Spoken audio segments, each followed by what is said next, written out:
Doing. Tell me a little bit about just your matriculation in life with your exposure and introduction to the arts, man. Brother, when you think about the arts, like I had to sit back and really reflect on how much the arts have played a role in my life. But of course, growing up in Baltimore City, you get some exposure. I grew up in Northeast Baltimore near Morgan State University.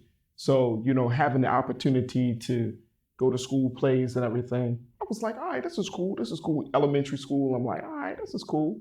Not really. Middle school is something starting to happen, right? But I was always a lover of movies. And not just the artistry in movies, but more importantly, the science behind making films. And so that always captivated me. So I was just thinking like, all right, cool.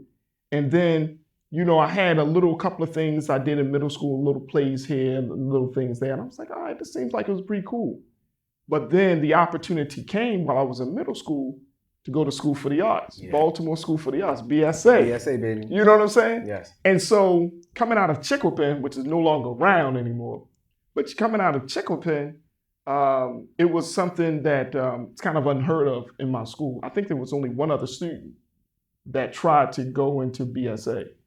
And so Chicopin used to have a lot of I remember going to a play. We had tons of plays, man. When I was in third grade, I went. Miss Solomon took me to a play. Bruh. At Chicopin. Chicopin had like a wall of, the plays, and that's like when you walked in there, you almost, as a child, you're like, man, I'm walking into greatness in the auditorium. But once you, when there was the opportunity to to go to the Baltimore School for the Arts, first, I never even heard of the school. Wow. My first choice, I think it was like City, Poly, and Mervo. Me too. You know what I mean? So somebody was like, no, you should try for Baltimore School for the Arts. And I was like, and then my father started looking more into it, and I started to see like, okay, there is actually a place that's dedicated for it. But Baltimore School for the Arts, for Black children, back then was like worlds away.